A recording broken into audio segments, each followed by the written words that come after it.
Mr. James Scarlett, we go again.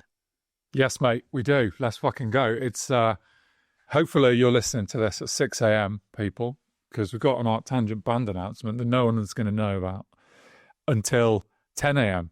So I'm just going to fucking crack on and give people before you do that, what they want. Except for Arcane Roots.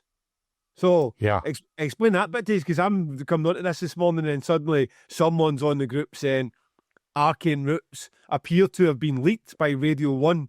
And then shortly afterwards, I spot the Your Festivals at Tangent in 2003 have put out an announcement. So before we just crack into the rest of the announcement, tell us the backstory of Arcane Roots. So,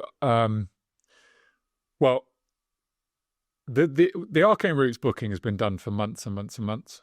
And we've known that, so they've had a plan 4 months of like the new single and the Radio 1 thing. And we knew that we couldn't go ahead of that because no one even, like the last time we did a band announcement, there wasn't official what this sort of Arcane Roots are teasing coming back, what that actually meant. So it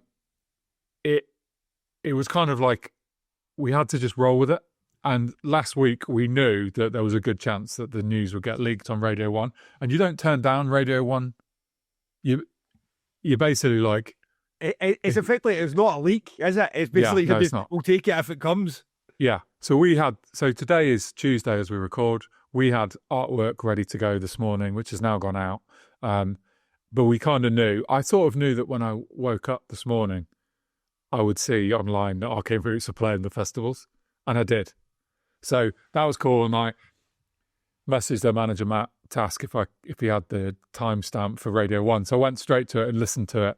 And got to hear Andrew, the main guy in the band, sort of waxing lyrical about trees and ATG, and which felt really nice. So just to go back a stage, they split up 7 years ago. They've reformed for 2 shows, 3 shows really. They're playing twice at 2000 Trees. They're doing a main set, headlining the Axiom on the Friday, and they're also going to do on the Saturday, especially sort of curated acoustic set in the forest, which I think will be really special. And they are playing main stage Friday on the Primus Day at Arctangent. So they're basically, they've come back for these shows. It feels really good for me. They're like I do a lot of shouting about British bands, right? And probably my favourite one of the last sort of 15 to 20 years is Arcane Roots. They're like, we had a lot of bands that we've championed, whether it be Black Peaks or Unpeople or whatever, but a Palm Reader. But Arcane Roots are the one. And I just wanted to, I suppose I should probably explain why that is. I think that they started off as like a sort of a Biffy Clyro copyist band. I don't mean that in an insulting way. They were very much in the interesting riffs, big choruses part of the world. But then they released this album, Melancholia Hymns, in 2017 or something like that.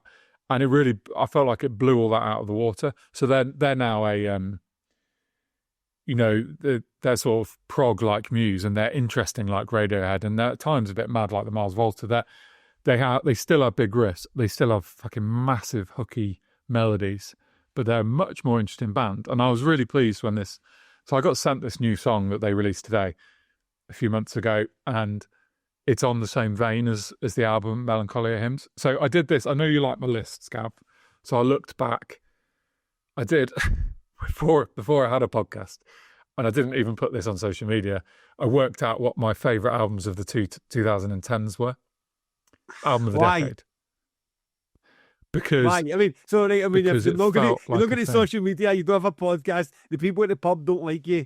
What's the what? Hey, like, was that like you could? That's like saying, why did you read a book at home on your own?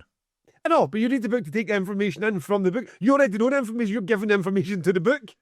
No, well, I didn't know what the information was until you go and do the work. So okay.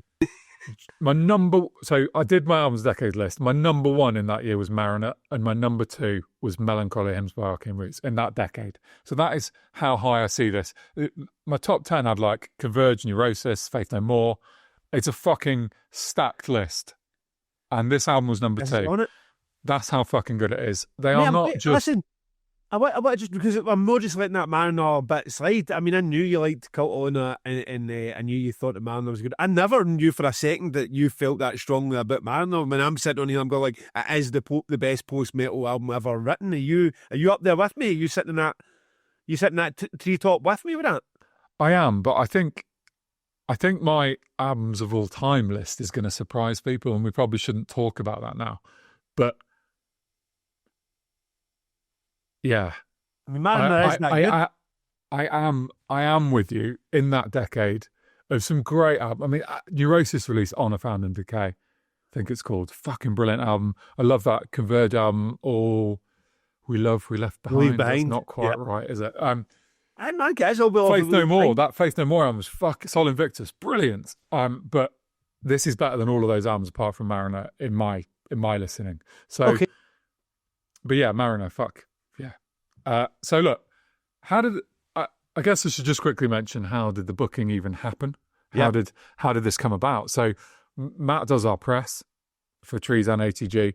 He is a co-manager of Arcane Roots, and he just got in contact and was like, "There's conversations going on," and I always say to him, "When are these bands reformed? Like, when are we going to get Black Peaks back? When are we going to get Arcane Roots back?" You know, he knows that all the Ocean Size chat, and he knows I like doing this sort of stuff. And he was like, I think they're going to come back. What do you think about doing Trees? And I was like, well, they should just do both festivals, really. And then I was like, could it just be that? Like, can we just fuck other stuff? Let's just do Trees and ATG, nothing else. Thinking that's a bit cheeky, probably not going to happen. And he's like, well, look, make us an offer, which is a really awkward thing to do with somebody that you... So I know the band, really like them, lovely people. I know Matt very well, and that's Matt's he's the head of your PR team, your press team, and then on top of that, he is like a lineup consultant for at least one of the festivals as well. Yeah, well, for both really, but particularly Trees. And me and him talk most weeks about different ideas I've got. I tend to use him as a sounding board. So like, what do you think about this band? What do you think about that band? Do you know this band? No, apparently this band are doing really well. I've not heard of them, because he's a rock press. So he's got his ear to the ground. He's really useful with that. So I was like, this is fucking awkward. So you're like, I actually really put out my head any sort of lowballing bullshit. I was like, go just have a look at all the things you book in a year and what is a fair number to put on these festival shows. And so I made them an offer, and there was no negotiation. They accepted the offer because I think they knew it was a good offer, and I didn't try and lowball them. So it was it was a weird way of doing business. They did have, Sean, the agent, was on board by then. I worked with him a lot on a lot of stuff. So it's really nice. It feels all warm and cuddly to be involved in Arcane Roots fucking coming back. I'm like super excited about it. They are, like I said, let's just say something mad, like they are the best British band of the last 20 years. There you go. That wasn't in my notes. Can I back it up? Who knows? Okay. I think I'm going with that. Arcane Roots are one of those bands you're just aware of because the name is there and has been about for a while, and you've shouted about them before on the podcast. So I got up this morning and I saw the Arcane Roots. Well, let's go and have a listen. And it's weird because the band I was going... Now, I'm just hitting the top songs on Spotify, so I'm probably bouncing between several different albums as it's playing in the background. And Muse is one of the bands so if you're trying to not even lazily try to get any connection to what you've heard before, because I'm only doing it over 10 minutes, 15 minutes worth of listening, but definitely that, I know, the interesting progressive side of rock rather than your more, I don't know, like a creeper, or none people just like verse, big chorus, and I was like, I quite enjoyed what I've heard so far, so I'm looking forward to investigating a wee bit more of Arcane Roots, and no doubt I will catch them at least one of the festivals, if not two, and maybe even three sets if I'm right into them by that point. So well played, and I hope you see a good reaction online from people who are very excited to have this band back. Now, for the rest of the lineup, James, for Art Tangent, what's another 44 bands you've got for us? Yeah, there was. So the top ones, so the 7, I guess, bigger highlights we have are, which I'll go into in a bit more detail. I'll just read you the list now. Is Maruja, Evor, Massive the Fermenting Dregs, Nothing, Zoo, Jamie Lenman, and Master Boot Record. Now, I wasn't going to read the full list out, but Gav told me just before, he was going to give me 7, and then he was going to move on. I was like, James, if people get in their bed in the morning to listen to this and you give them 7 or 45, they are not going to be happy. So you're getting the rest of these after I had to fight them. Yeah, you're getting them, and you're going to get them in day split order as well. Here you go. So it's Thursday. You've got Maruja, Nordic Giants, Zoo, Scorpion Milk, Believe in Nothing, Benthos, Bruised Blood doing the silent disco, Floating, Ian, Iskander, Low, Matador, Pill and Bew, Slimo, Terminals, and Witch Sorrow. I've only just realised that reading them all out leads me open to a lot of pronunciation problems, doesn't it? Friday, Arcane Roots and Massive Fermenting Dregs and Nothing, we've already mentioned. Also Som, Civil Service, Moksha, Night Swimming, Ringlets, The Sad Season, Senor Pink, Wildernesses, Worn Out, You Win Again, Gravity, and Zarn. And Saturday, the aforementioned Evil Jamie Lenman and Master Boot Record, plus Pupil Slicer, Forlorn, Goster Burling Saga, Hanglinton, I Told You I Would Eat You, Leached, Low Heaven, Neos, Pleb, Prayers, and Ronka. Okay. So that is a list of bands that I'm very happy with. Honestly, the full poster with all the fucking, the Primus, the Mariner, the Chelsea Wolf, the Igor, plus all of this looks fucking amazing. And I think it's like it's time for people to go and delve into the lineup now and go and discover some new shit. Because even the bigger acts on that poster, there's some new interesting ones in there, I think. Yeah, I mean, I'm going to make. I feel like I'm doing a good job with music listening at the moment, but I'm going to go deep on this Art Tangent lineup because there's plenty on there I don't know, and there's plenty on there that it's there's bands that are just names that are just getting chucked to me all the time. Like Ian, have you heard Ian? I've recommended Ian to Gavin. Well, but when are you going to listen to Ian? And I think I might have done, but just there's so many at the moment that I'm trying to catch up with everything. Then you've got Civil Service, who are obviously. We hear about a lot. I think I've listened to Civil Service several times as well because the listeners of the podcast come to the live shows, they give you vinyl. You got wearing their hat for a few episodes. Really need to get in them before I'm going to go see them live. Now you've got ones that I'm very happy to see back. I will not back because Worn Out. I think this will be their debut playing Art Tangent. Delighted to see those guys getting a crack at one of your festivals. They were desperate when I saw them in Glasgow to get onto one of your festivals, so I'm glad that that's happened. And then our friends in Pupil Slicer, another good return for Art Tangent. And another bunch of bands in there, in Witch Sorrow as well, a friend of Nick Wisco. They're a great band, great doom band, right? And more on the nose doom, so if you're looking for something a bit, actually a change, a pace for an Art Tangent, then they are fantastic too. So, all sounds great, and then a bunch of new shit. I mean, was it Manjara? Because you sent me a very rough, basically red squiggles of where bands were going to be. What was the band you pronounced? Maruja. So how do you describe them? So they played ATG. We have these stories a lot at Trees where the band plays and then they're back headlining the main stage or whatever, and you don't really get it at ATG. I'm always saying you don't get it at ATG, but now I'm saying you do get it. So in 2024, I hope they don't mind me telling you, I paid them 300 quid in 2024. They played at like the middle of the afternoon, sort of 3 p.m. on the Bixler stage, third stage. And this year they are headlining Yokai. They have grown significantly since then. And there are bands that sit much more on they would also play Green Man Festival and End of the Road Festival and maybe Reading. So they sit much more on that of the Arc Tangent bands on the Arab Strap end of the lineup where they're sort of got their toe in indie. I think they're a perfect Arc Tangent band because it's fucking out there and it's weird. And maybe they've got there's a bit of crossover with like, I don't know, Black Country New Road or Black Midi, that sort of scene at least. it's interesting music, and Excellent. it's cool. Excellent. Absolutely plenty. Again, I mean, the names were getting chucked at me so quickly that I was like, oh, and that one. So no doubt I have a chance to sort of digest it when I see it all properly. You had you just gave me a bit of horror flashback there when your screen started to go a wee bit pixelated. Now, to get into the technical terms with this, we recorded this in Riverside, and no matter how bad the signal seems to be to one of us, at the other end, apparently it's getting recorded locally. So even if I'm struggling to see James or James is struggling to hear me, I've got the comfort and to bear with it, and afterwards we can get it all uploaded and Shifty. Fuck knows what was happening last week because it was a car crash. Shifty put together that very well to make it sound like we hadn't dropped out a few times. In fact, there's some edits in it that just sounded like we were still in the flow of conversation. So well done, Shifty, for that. What he couldn't save was the end. James is sort of 3/4 way through, he's on the record, and then just disappears. And then at the end, I was just left myself doing it on the record to myself.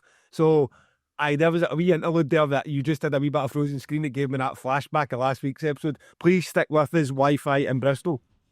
Oh, well, someone said to me up at the pub at the weekend when we were talking about stand-up comedy, they were like, yeah, you didn't really have anything to say about that, did you? And I was like, I did, but it didn't get recorded. So, yeah, you'll never know. It's also, I like the way people said, somebody when you've George Miller listener said, oh, Gav's got a tight 10 in the locker, and James can be, what do you call it? He's like the dry wit type guy, the guy that's effectively not funny, but that is the joke. I thought, is that a compliment or not? Well, you're not taking it as one, but I am. So, yeah, don't worry. The answer was, don't worry, guys, you're not going to see me stand up anytime soon. So the other band on off the back of the Marussia conversation is Master the Fermenting Dregs. So they've been a real success story. So they were a COVID booking that we had in 2020, and then we had in 2021.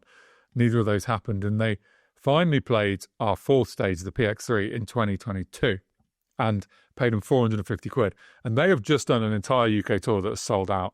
They are, off the back of that, they're now coming back to play ATG. They're in the slot just below Arcane Roots on the main stage. And they are another lovely success story of, I'm not taking any Arc Tangent credit for that, but it's really nice when you book a band and they're small and they come back and they're not small anymore. So yeah, I love that sort of thing. I hope we get to do so much more in this. I mean, who was it that...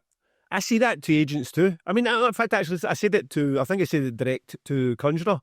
Or maybe I might even have said it on this podcast, that I hope that the next time you guys play Damnation, you cost me a fortune. It's like, this is what we want to see. It makes this idea of like, oh, what you can do is get these bands and get them at real cheap, and you get them at that level because that's where they are. But I mean, you would come back and Conjurer, it cost you 20 or 30 grand.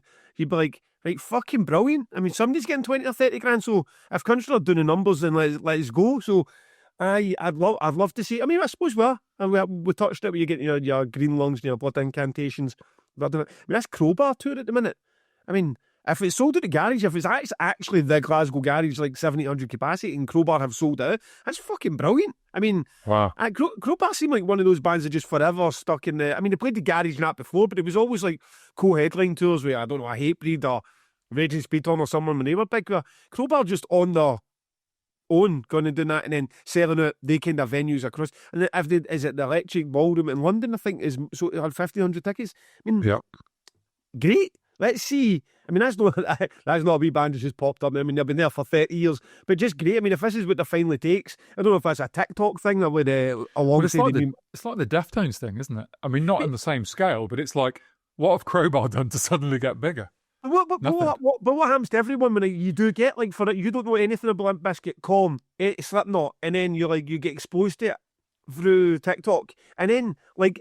Everyone else we talk to in the public gigs, you go, oh, this music's quite good, I'm interested. What's it? Recommended artist, or the next recommended artist is, I don't know, a Lorna show or whatever. And then next thing you know, 3 weeks later, you're at Crowbar's door. And they're like, okay, this is actually what I like. I mean, I never found post-metal just... It took a journey via Green Day, Korn, Limp Bizkit and that before I found Amon Ra. I mean, no one was just saying to me, go and listen to Amon Ra. So hopefully there's a bit of that as well. If there is some sort of resurgence to this new metal scene, hopefully it filters down to these bands across all our scenes. And I mean, it's nothing but, I mean, a good story. Yeah, agreed. Fucking happy days. So some other good stories I have for you. There's a few bands on here that I wanted to highlight. Now, I'm not going to go through all the smaller stuff. I will talk about a couple of them. We could, in future on the records, and we've got months to talk about bands, haven't we? And we will no doubt talk about them. But some of the bigger things that I was particularly excited for. Well, I mean, Jamie Lenman is such a weird booking. So it's quite hard to. Now we're successful festivals, and in some way I've been successful in my job. It's quite hard to imagine what I was like in sort of 2008 as just like a total fanboy trying to run this festival, and Ruben were playing the festival, and I met Jamie Lenman in London at a gig, and I just remember thinking, fuck me, I cannot believe that I can chat to Jamie Lenman. And like my job has meant I can talk to Jamie. This is just fucking unbelievable. And I was like, rah, rah, rah, rah, 2003, you're going to love it. And actually, as we know, Ruben didn't play that year. But I still get this like tingle of buzz when I hear from Jamie. And he sent me an email a couple of months ago. And he's Mr. Enthusiastic. His emails are always enthusiastic. And he's like, fucking Clowncore were incredible. I had such a great time at Arctangent last year. And it's made me want to come and play. And I'm like, I thought you'd retired. And he's like, yeah, I have, but I just want to play. Can you just find me a small?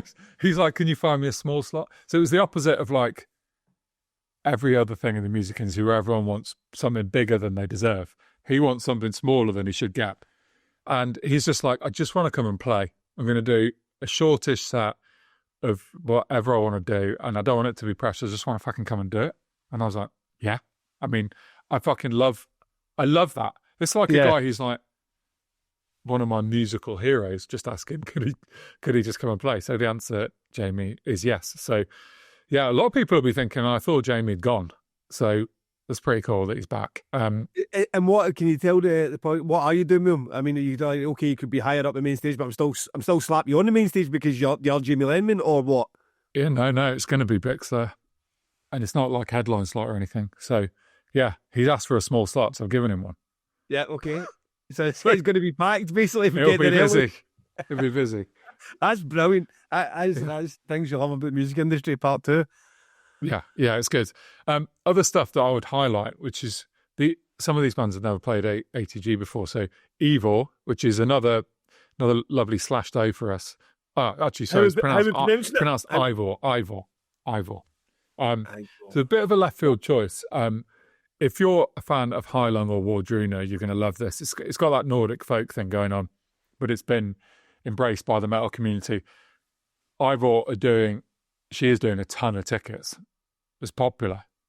These things, like, everyone's always surprised how big Heilung are. And like, I think Ivor is the next wave of that. So what's that? And I'm interested, I'm genuinely interested, but it's a slash through the O. So you're doing that justice. Should that not be a U and an R? Give me your best.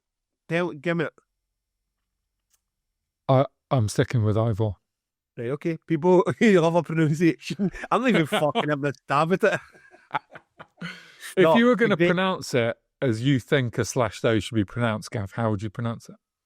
See, I don't have it written in front of me. I just know that there is so I'm not even I'm going to have a week's practice. I mean, okay. Look, Lou from Lou's Brews had the cheek to say that my chorizo was the most hilarious thing ever. That's bob on. That chorizo. That's what you do it. It's fucking. You can't, just because I get everything else wrong, I get that one right. So fuck you. Incredible. If you can put some tumbleweed across the screen at that point, that would be lovely. Why does he? And also, can we get over this shifty clip it and then shifty going and clipping the thing you say? I know you're dancing monkey. Clip that, shifty. Next is Master Boot Record. Now, this is a band I've been talking to for years. They're going to play the nighttime slot in the PX3. It's going to be a proper fucking rave party. They describe themselves as avant-garde chiptune crossed with synthesized heavy metal and classic symphonic music. It's basically electronic, but it's doing metal. So it's like if you're into Carpenter Brute, you'll get the sort of thing I mean. It's not the same, but it's similar. Perturbator fans will love it. It's going to be a real party, them headlining the PX3. I've been talking to them for a few years. I think that is that when I think about what bands I want to headline a PX3, it's that. Oh, we did Ghost last year or the year before. It's that sort of thing. A fucking rave party, lovely. Nothing are coming to ATG for the first time. Tell me about Nothing. I feel like that's a band that I hear, but I don't know anything about. Yeah, well, they're very prolific, quite eclectic. Although ultimately they're a shoegaze band, really. But they're fucking great. They're playing Trees in ATG this year. They're one of those bands that feels to me like they fit at both. I know that a lot of Arctangent fans will be well into Nothing, so that's a no-brainer booking, really. Watch them because they'd also fit at Damnation. And Okay.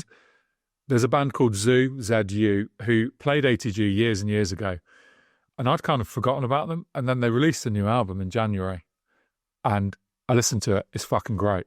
It's sort of like crazy math rock with saxophone. It's really brilliant. So I was like, oh, let's get Zoo back. So we did. That was a very quick booking to make. And then I just thought I'd end by giving you a couple of smaller things to check out. Scorpion Milk, who I think they were, I can't remember if they were number 11 or 10 in my Albums of the Year list this year. I think I put them on the record before. The main guy in Scorpion Milk is also in Grave Pleasures and Beast Milk, and this band is kind of the successor to those two projects. So Beast Milk became Grave Pleasures, which has kind of now become Scorpion Milk. He's also in Hex Vessel. The guy's fucking prolific and eclectic, and this is his. He was previously in Code as well, the black metal band. Yes, he was. And this is like his sort of apocalyptic post-punk. When you hear it, you won't be like, oh yeah, that's an obvious ATG booking. In fact, I nearly booked them for Trees, and then I just thought, fuck it, we could do with a fucking bit of fun at ATG. So let's have some Scorpion Milk. Let's teach ATGers how to smile. Yeah, exactly. So it'll be great. Anyone that even remotely sounds like your thing, go and check out the album from 2025. It's brilliant. I think it's called Slime of the Times. Though that might be just the name of the song, I'm not sure. And the last band is Floating, which before we came on, listeners, me and Gav had somewhat of a disagreement about whether I'd recommended Floating to him. And WhatsApp, once again, has proved me right. So on January the 15th, I said to Gav, fucking book Floating, mate. Come on. And he ignored me. I did ignore you. But firstly, that's rich coming from you who knows half the world. And secondly, you sent me that Vacuous, another band, and then you commented, are you being serious about trying to get stand-up material together? Which, and then I left everything else, just left my mind. I'm like, why are you saying that I couldn't do it? And that's where my whole attention went to, you saying I'm no fucking funny. And that was why I missed your recommendations till now. Mate, like any good football manager, you've got to know how to motivate your team, and all players need a different thing. And I didn't feel that you needed me to blow smoke up your arse there. I think you needed to make yourself feel like you had to prove it. That actually, weirdly enough, in my psychology, that's exactly how I work. I only really ever do anything in life when somebody tells me that I can't do it. So that's not what's happening. Let's just stick with Damnation, and maybe a wee bit older we'll start with the stand-up. Okay. Which reminds me, actually, because I was laughing earlier today. It was the most Gav and James got up into the loft at Bristol with two cans of service station fucking duties, with some guy looking at us and us going, we're no gay. I went down to the fucking Amazon guy, comes an hour or two before we started this, and chaps the door, and I quickly pulled on my a dressing gown. Does Kat have elves on the shelf for before Christmas? His cousins do, so I'm aware. Oh, I mean, how did you manage to get away with fucking no elves on the shelf, you mate, sneaky let me tell you a fucking story. I've currently got one of my feet is, all my toenails are painted. Well, this is it. This is exactly why. Because of my fucking nieces. Any parent who has elves on the shelves in their home before Christmas will end up with painted toenails. And for the last 2 years, I've ended up with painted toenails. This year, fluorescent pink, right? So I'm like, Is this what you're about to tell? Have I just ruined your story? Well, Fuck's sake. I was sort of painting fluorescent pink number, but like last year I got some fucking makeup remover, whatever it is, nail varnish remover. Like that. I was like, first off, it's quite fetching. I've got ugly feet and now I've got nice pink toes. That's absolutely fine. And secondly, who the fuck's ever going to see my pink toes? I mean, it's like, I'm not a swimming instructor. I don't go anywhere that I show anybody my toes. It's winter. So I've just been happily each day, like getting a wee surprise every time I take off my sock with these pink toenails, right? And I went to the door today, completely forgot about my pink toenails. And my dressing gown. And the guy goes, all right, mate. And it's raining and he's fucking miserable and he's got his hat there and he's dripping, he's handing me this fucking heavy parcel. But as he looks down, he just sees my toenails, right? And then he looks up, well, what's he going to say? What's he going to say? Oh, mate, your toenails are painted. So I'm looking at him, right? And that exact same feeling I had in Bristol looking at that guy, but thinking in my head, well, not gay. Like, I didn't want to take so, mate, I don't wait till my wife goes away then try on a bra and pants. I don't, and this is not, it was Elf on the Shelf, I promise you, it was Elf on the Shelf. And I just came up the stairs crying to myself, like, that fucking guy thinks I away from my family, going to get the wife's makeup in it. So anyone watching this on YouTube, both of us have currently got painted toenails. That is a revelation, which I didn't think was coming out. Have you still got one foot done? Yeah.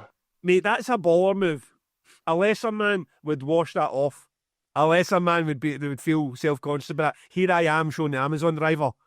It's the second January running that I've had painted toenails because of Elf on the Shelf. Well, that was a brief interlude. I was not expecting a topic again. So the band Floating were just about to clip that. So they could use it. And we've gone off. That is unfair for Floating, so tell me, what's good about Floating? Look, this sounds like a thing that would not exist in the world, but it is death metal crossed with post-punk. Now, that is almost impossible to imagine. So I suggest you go and listen to it. You've had 15 days and you still haven't done it, Gav. You can do it now. They would be great at Damnation. This record's really good. It will be in and around my longer list of albums of the year. I think they're from Copenhagen. This is when I trip you up. I'm just about to say, where are they from? And do you know? I'm going to say Denmark. Oh, no. Is it Sweden? No, it's Sweden. Sweden. It was closer than where you said Wake were from South Africa when they're from Arkansas. Well, you know when you call a Canadian American, I mean, I've just gone, it's either Denmark or Sweden. It's like... It's so close to America and South Africa, to be fair. Scandinavia, you can go with. Anyhow, so look, we'll talk more again about those bands, but please go and check them out. I feel like this is one of my favourite Arctangent lineups we've ever had. It's got the big heavy hitters and a lot of strength in depth, so people should go and have a listen. Fantastic. Yes, listen, well done on the entire lineup. I was looking at it there as you were going through some of the ones. I mean, the very butchered red pen marks across the lineup I've got. Have you done your day splits yet? Is your poster already out with day splits anywhere? No. So we'll begin at tomorrow. Oh, well, today, as it's so now. So they're going to be looking and going, oh, I wonder if there was any bollock of billing between Chelsea Wolf and Igor, because why are they up there beside each other? Mate, I told you before we came on, the poster hasn't been approved yet. So of course there's a ball ache of billing. It's all still going on. I mean, as we sit here now on Tuesday with 48 hours to go, 3 agents have approved it. Okay. And the rest of them haven't even seen it. Oh, okay. Listen, it's a work of art for what I can see. It's a weird one as well, because I don't mean this in like as any slight, but last year's Arctangent was problematic because there was no space to do anything at this point now. It was already so stacked, Gavin McInally adjacent, that I was like, fucking, there's just going to be clash over. There's something quite exciting about this one, because you've got the absolute cracking ones that like I would travel to see, like a Mariner set anywhere, travel to see that. But at the same time, just a chunk of stuff like Michael Sarah Palin, does that say Shearling, Believe in Nothing, Barron's, Blessings, Civil Service. I mean, just bands I'm like, I know about Barron's. I've got a Barron's record in my fucking record collection that I've never had the chance to put on. a bunch of stuff on, but like, this is going to be a great year of discovery through the Art Tangent playlist, alongside the bands that I know I'm going to draw: Perturbator, Cult of Luna, Napalm Death, okay, and Chelsea Wolf, Alcest 6. I mean, that sixth, I know all those bands and I know I'm going to enjoy them, but it just seems like a bunch of shit that I can go there and be like, right, okay, let's find some new favourites, and finally dig into some of the Pelagic roster that I have 24 of their albums sitting in downstairs that I've just never even had the chance to put on. So, hey, well done, mate. All looks class. Thanks, mate. You mentioned Ian at the start. Definitely go and check them out. There's a bunch of sort of smaller post-rock and post-rock adjacent bands on here that you might like. So, yeah. I'm certain of it. You know, sometimes when you get those people that recommend the music to you, I've mentioned them before, that they never miss. And there's a few people that have mentioned Ian to me, they never missed. I mean, even now when I mentioned the Ripcord Festival last week, and when people are saying, once you hear Million Moons, it'll be your favourite band ever. I kind of go into a lot of those things. Like I know. Like I don't. It's not like I'm sitting here right now. You're talking shit. You're just trying to sell your mate's band to me. There's a lot of times I'm like, I know I just need to find the actual time and headspace in a day with fucking 3 kids and run a bit like a taxi service to get music on and give it more than 5 minutes. Because once I do that, I mean, I can fall in love with bands pretty quickly. So, aye, I'll be there. And on that note, did you get your hall pass stamp approval? Did you bring it up with the wife? No, because we have an a trees meeting that around then. So I need to finalise that date first. Right, you do that. Just ask me in front of 10,000 people once a week. And also, I noticed that your wife has started following us on Instagram. Does she now know about the podcast? Is she now listening? I was she just bored that day and wondering what the fuck we're up to. News to me, mate. Who knows? Okay. Do you have anything else to say about your wonderful festival? No. Look, buy a fucking ticket if you want to. I'm feeling like I don't need to push you hard on sales, but it's looking great this year, so yeah, buy a ticket. Okay. So I was after last week's. Did you do the radio channels one last week? Yeah. And it was weird because see when you were saying that, I think I even said afterwards, well, that was actually pretty interesting for talking about radio channels, and I knew that it would hit that nerve with the audience who really just want this podcast to be about spreadsheets and numbers. And I thought, you know what, we should do.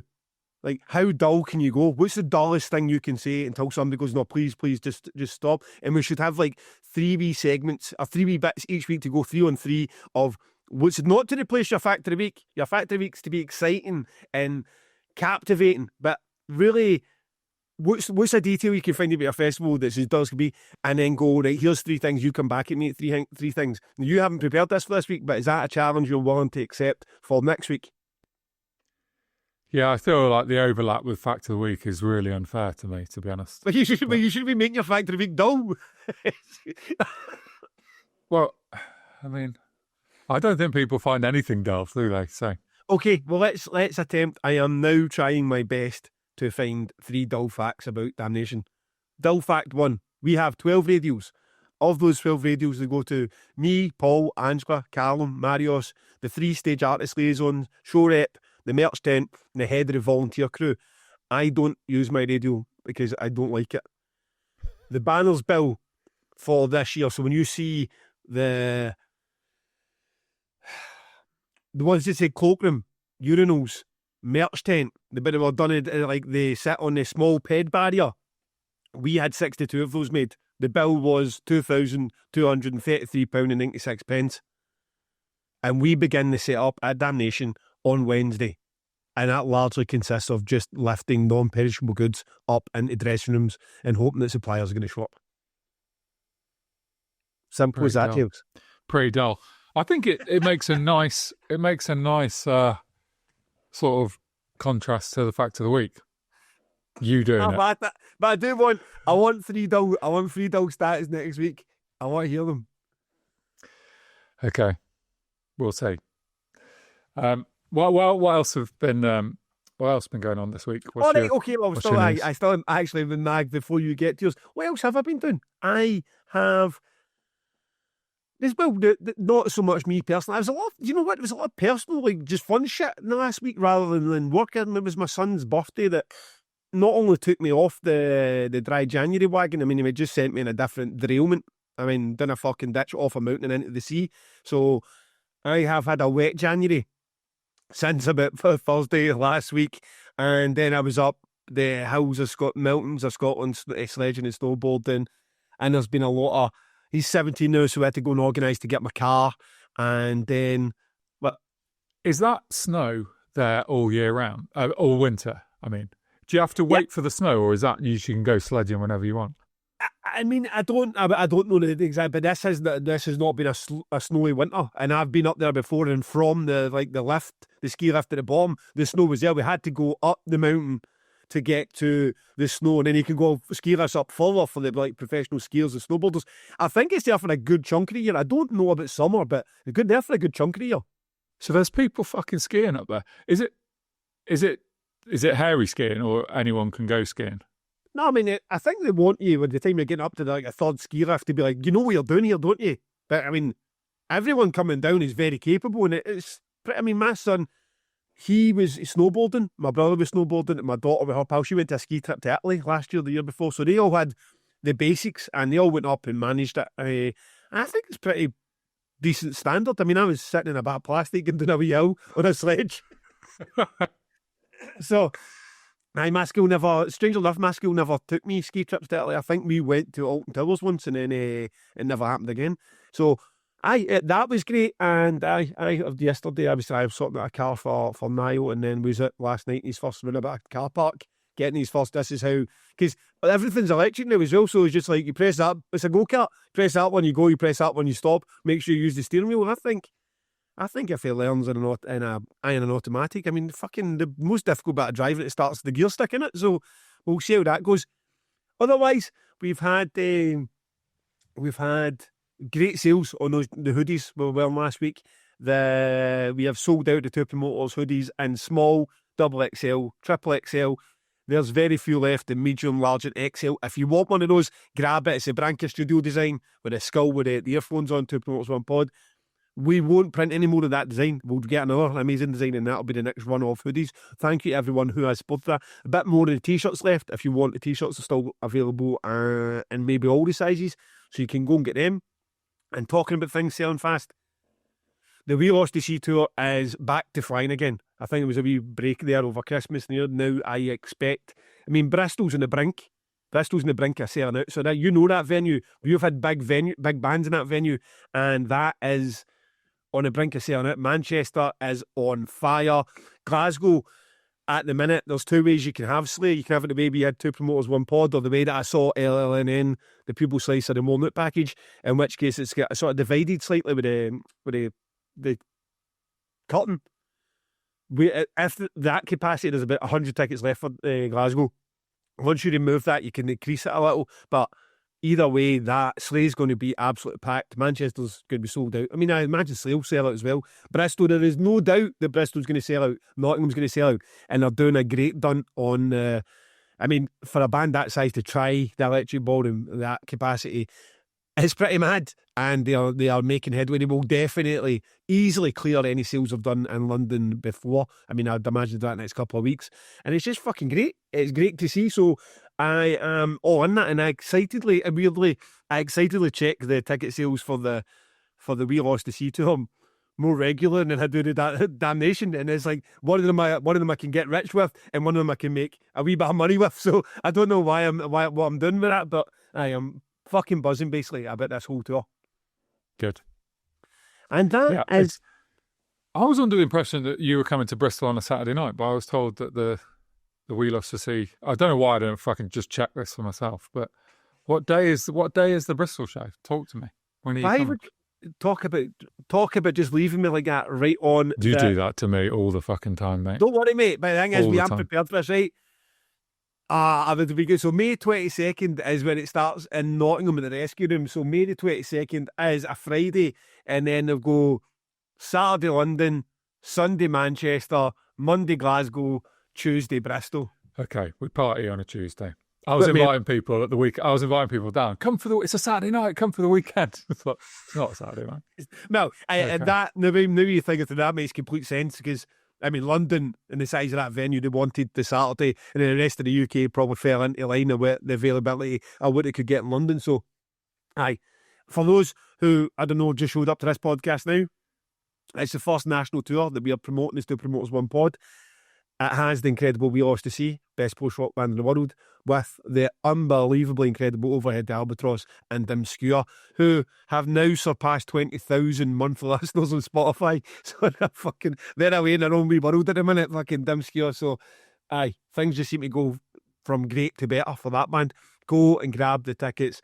If these venues aren't upgraded, and they might be, they're going to sell out. So if you want a ticket, go and fucking grab them. We will put the link on whenever this is. Good stuff. Good stuff. For my main thing that I did this week is I went back to my parents' village where I lived there from the age of 6 till I moved out in my early 20s, and they still live there. And I went back because Nordic Giants were playing a gig in the Village Hall in Marchington. What the fuck? Totally randomly, not connected to me or anyone I know. They'd been booked for a birthday party in the village. So me, my parents, and Shifty was there, Barbara was there, and we had a lovely night. And I've been told off by Shifty's girlfriend, Jen, because whenever I mention that we all hang out in the village, she doesn't get a mention. And she told me not to mention this on the podcast, which I've now done. So there you go, Jen. That's your little shout out. Yes, Jen. I actually heard someone say, I had a friend from school there, and I heard them whisper to their partner, "Is that actually Shifty?" because they listen to the podcast. And I'm like, so Shifty is famous enough. Shifty is famous enough now that people go, is that like the real Shifty? Is that the real Shifty? Now, I'll get to the questions first before we even move on to Shifty.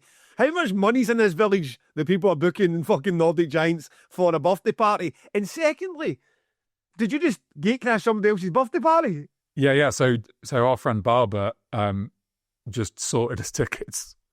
So yeah, he not only sorted me and Shifty and Jan and my mum and dad and Kit and a bunch of other people. He's just fucking inviting everyone. So yeah, we properly gatecrashed the party.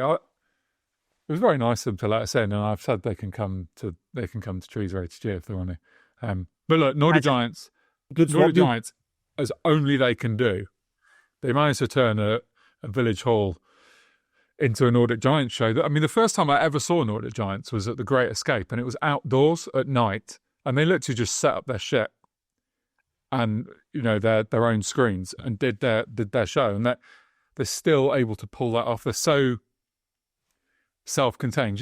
A lot of bands that we deal with, they come with nothing, do they? Yeah. They want the fucking backline, they want the screen, they want the lights. You've got to provide them with everything, whereas Nordic Giants are very good at just getting it done. And it was nice. It was quite surreal to be in what for me is a festival environment, but in my local village hall. I was in the pub the night before having fish and chips with my mum and dad, and Nordic Giants walked in, and it's like, all right.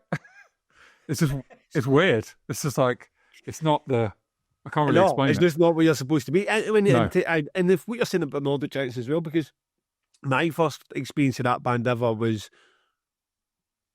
Art Tangent 2013, and I think just checking out bands on the way down, one of their songs caught me. I went in that tiny little tent where all these bands were sharing equipment and doing what you could do with the production at that tiny wee tent, and then suddenly Nordic Giants show up, pretty perfectionist in what they do, because it needs to be that way no matter where they're playing, and put on a show that I was just like, oh my God. I mean, this might be one of I repeat this story, but if I did it, I told it 2 years ago. I left that tent utterly fucking jaw dropped and went straight to the merch tent and bought a t-shirt, and I was like, went up the road, tried to find out where they were playing. Apparently playing Edinburgh, which I didn't want to go to, so I booked them a show in Glasgow and put them on in audio. And since then, I mean, I've always supported that band. I've always been incredible. I noticed you've got two of their vinyl behind you as well. And also like this, I mean, I'm having this, you talk about Mariner and then having Nordic Giants, because you're not, especially when you do like your post-metal, but you don't stray too far into a lot of post-rock, and Nordic Giants are just one of those ones. Is it the added visuals or something, the house set and catch shit? Yeah, and there's something different, aren't they? And there was some stuff I haven't see some of the new visuals I hadn't seen before. But the old classics are still fucking brilliant. And yeah, I just really enjoyed it. And I kind of felt like I don't want to pigeonhole Marchington Village into all being fucking Tory and Reform voters, but I kind of pictured this like brainwashing of the village happening as I was standing there like half cut being like, this is fucking brilliant. I don't know what this subversive message that they're trying to send into this village is, but I love it. Absolutely. Long live Nordic Giants. Great to see them. They're back on. And so they've just been announced for Arctangent, or were they already read in the poster? Yeah, do you know what? I know I don't mind a repeat, but I do try to be careful, but I ended up thinking that since we've had the new screen and the new bigger main stage tent, they've not played on it. Yeah. So I was like, that's mental. Yeah. I want to see those visuals on that huge screen. Imagine really Clowncore, but it's Nordic Giants. It would be fucking awesome. Yeah, so. Yeah. I mean, it really makes. I mean, because I've seen the obviously the most like introduced me to Nordic Giants actual. I've also seen the worst Nordic Giant show ever at Arctangent about 10, 12 years ago when they were headlining when the projector didn't work to start with, and then it was like a wee tiny square in the middle of the ring. It was like, oh no, they're having a fucking total production nightmare here. I was like, I am drunk. I am going to go elsewhere and I'll catch Nordic Giants when they're having a bit better luck. So I am looking forward to seeing it all come full circle from that opening tent, whatever the hell it was in that wee tent campsite, which is probably where people camp now, to what it will be at Arctangent. Yeah, on the main stage. It will be special, really special. So the last thing I wanted to just address was Mastodon. I feel like we don't want to spend every week reviewing social media controversy amongst us and our audience, but I just wanted to address Mastodon and tell people that the factually correct order of Mastodon albums is this. Because you like to talk down about Crack the Sky. So number one... I don't fucking talk about it at all. Number one, Crack the Sky. Number two, Leviathan. Number three, Blood Mountain. Number four, Remission. Number five, the most recent album, Hushed and Grim. Number six, Once More Around the Sun. Number seven, Emperor of Sand. And number eight, in last place... And my fact of the week is that The Hunter is a 6 out of 10 and it is Mastodon's worst album. I mean, dressing it up as a factory week as well. Fuck. I mean, you're putting your name and reputation behind that. For what it's worth, you're putting your name and reputation behind that, mate. Done. It's done. One of the most consistently brilliant bands out there. Four of those albums, at least, are 9 or 10 out of 10. But The Hunter, Yeah, I mean, anyway, I know that annoys people. It's only my opinion. Sorry, but I'm calling it my fact of the week. Yeah, absolutely, mate. Fucking stand behind it. I'm actually, you're impressed. This might be the most impressed that I've ever been with you since we met. I mean, first off, you came in, you hit me with that Mariner gem, and then you're away to Nordic Giant shows, and then I thought like Leviathan and Remission were like you're one of the ones that came in post that, and then we're a bit like I knew that they're trying to be fucking Pink Floyd. It's fantastic, but no, you've got the albums right up there at the top as well. Great, good, mate. I'm here for you. I'm here for you. No, I'm also. You'll be amazed. I'm also here for you on the next section, which is the Patreon. No, so people were saying when I started telling you about I was going to do this album of the year, like your face lit up when I was telling you about all this albums you like and we agreed with you, like this is your world. See, when I saw in the notes that there was something about Patreon that you were going to make an effort with, my fucking heart, I was like, mate, the pride is swelling in me. What can this possibly be? I'm delighted to tell me. Well, I'm embarrassed to say that a very good friend of mine, Martin Hughes, was pulled from the jug of joy last week. And I don't know where I was at the time you did it, but I wasn't in the room because multiple people have messaged me saying, why didn't you say anything about Martin? It's like, oh, didn't even... I know that you just leave these segments just to me, but you still need to concentrate. Mate, I was probably just planning my next bit like a pro. So Martin, there's been some back... I'm in various WhatsApp groups with Martin, and there's been some back and forth. Martin's the guy who every morning... at Tree's setup makes me breakfast. So I drive past him on the way back from the shower and he like hands me breakfast in setup. It's fucking brilliant. It's like the best thing anyone does for me. But there was an idea that I would make breakfast, which got canned pretty quickly because I think everyone could see that wasn't really gonna work. Then Martin suggested that he should be exempted from doing trap matting, the big plastic Yep. 8x4 fucking track mats. He doesn't want to ever do that again. But he thought that was a bit niche even for the podcast. So he come up with this, which you'll like, Gav, you won't like. He's been a bit damnation curious, but he doesn't particularly want to go solo. So he suggested, how about I buy tickets so that Gav can still get to feed the horses, but he gets the same access as me and the rest of my crew. So he's got some festival friends to hang out with. How the fuck did this guy? How did that go full circle back to damnation?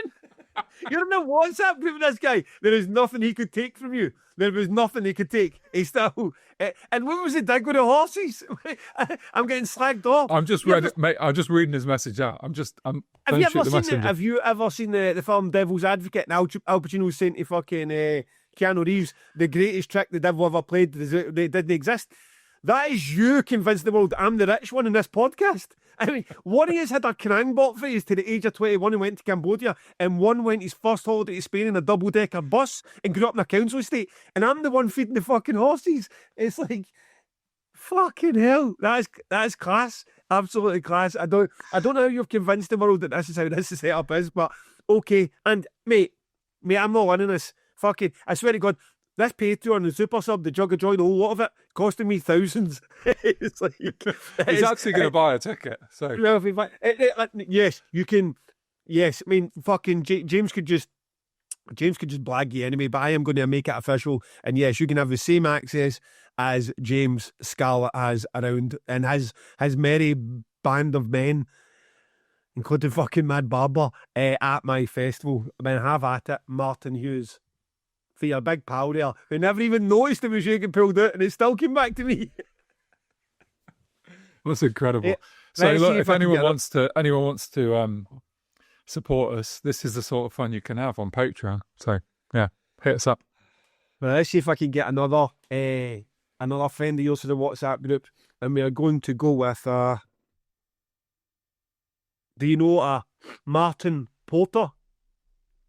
Don't think so. No, he didn't play football with 5 sides in it. There's no way to come open up the stage of damnation. Martin Porter, you are this week's super sub.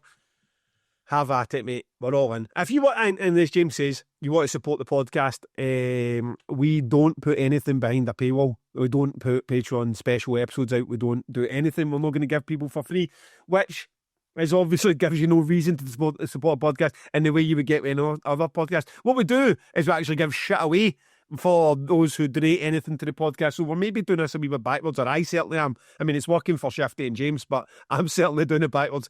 If you want to support us, Ko-fi, Patreon, any other, they put their platforms you can donate to, or you can come straight to us via the bank account, which means you don't pay VAT on top of it, and we don't give away 20% of it to whatever the platform is that provides that. Because they platforms when we set up, we never really knew what we were doing, and they really are set up so we can entice you with extra bonuses to give us more money and continually batter you with, oh, you pay £4 a month, you should pay £8, and if you pay £8, we'll give you a message each month and all that shit. We're not going to do that. We're never going to do that, because that's just what we're not built like that. So we would really appreciate you just being a good egg and supporting us, because it does go a long way. And the next tour, we want to be in a tour bus. Let's just be honest. That's it. And we want to be in a tour bus, and that's the way it's going to happen. So please support us in any way you can. And Martin Porter, you are the person to ask for something next week.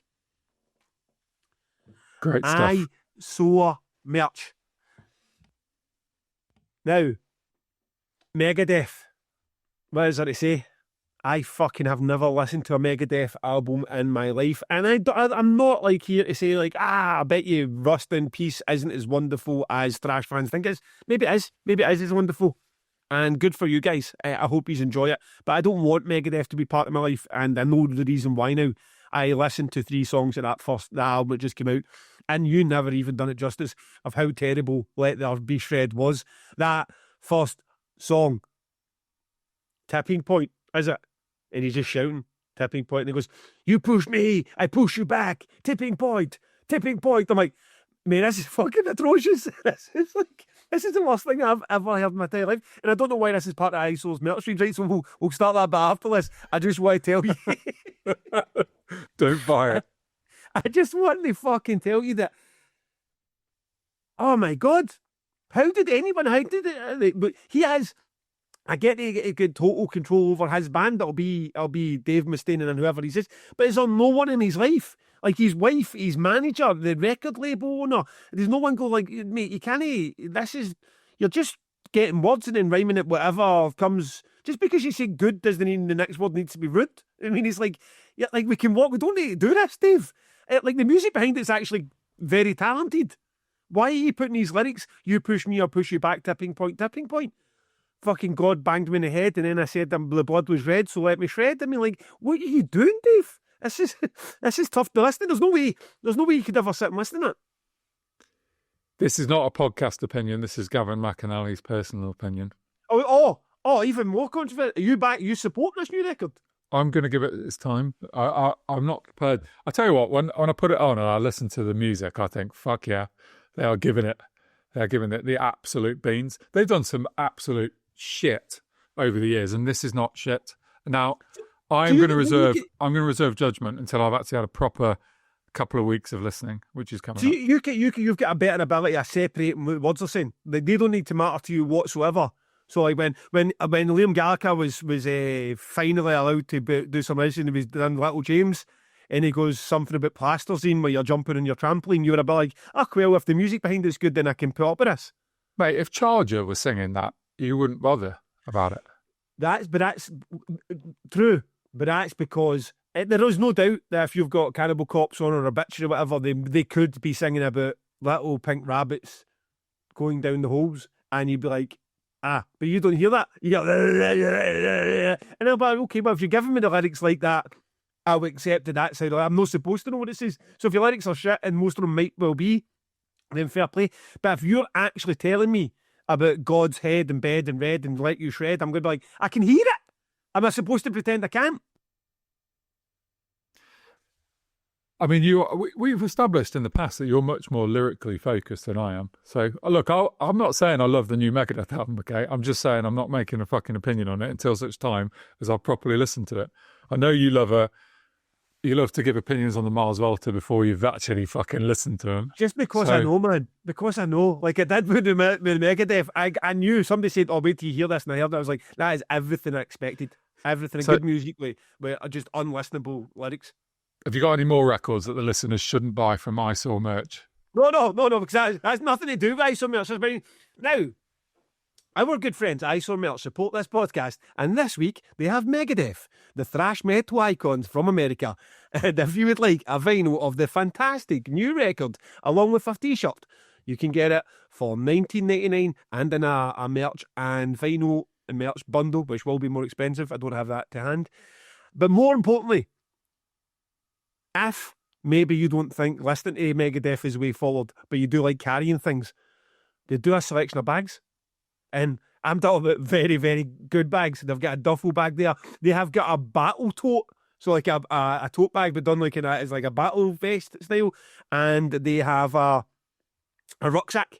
And all three of them look fucking fantastic. And their merch, to be fair to them, is absolutely fantastic. What they've got listed on Eyesore merch. So not only is their music second to none, and they are thrash titans with some seriously complicated lyrics, they have got a fantastic range of that. $19.99 for a t-shirt. $19.99. You're not going to get it cheaper anywhere. I assume they're going to be touring the world. You should go and get a ticket. You should go and see this wonderful band for yourself. But before that, go to eyesoremerch.com and buy your t-shirt, buy that latest vinyl so you too can hear and have an opinion on it. And then go and get your tickets to go see them and celebrate everything that's great about Megadeth. Pod 10 at checkout. Also, if you can't understand and appreciate the brilliance of Megadeth, they have other stores for the likes of Black Label Society and lesser bands like Radiohead, Slayer, David Bowie and Ozzy Osbourne. Go and fill your boots. Good stuff. Okay, so you want a geeky questions, Gav. You decided to turn up the geek factor on the podcast, so I found some. Do you know, because James, I don't. It's not my most. I'm not the most excited about the geek side of the podcast. And I'm not saying that in a slander like, you're a geek. I just, they're the bits I feel like I don't know. I'm not even know the point I'm trying to get at, but I know what people were missing out. Guests and the details on. We are on it with guests. James has been chasing people who do want to come on the podcast, but just haven't been available for this episode, for an example. So we are going to have guests and we are going to have more indeed. But I did feel like we had a few in a row where the people that are like, I want to know something about the and then our workings of the festival, and I want to know something about costing that, and you're no telling us. I thought they'd maybe try to scratch that itch for some of them. So that's why I mentioned let's see if we can fish out some questions that maybe go in that direction. Okay, cool. Yeah, well, look, if people want to ask, the question thread we currently have, we have rinsed quite hard. So it's on our Facebook group, Two Promoters One Group. If people want to ask questions, please go there. It's pinned to the top. We could do with some fresh ones for the future, but I really like these ones. So, okay. Well, I start them because this one's for you, isn't it? Because I'm no Glastonbury being there. It doesn't make any difference to damnation. But Max James asks, does Glastonbury taking a fallow year affect the summer festivals at all?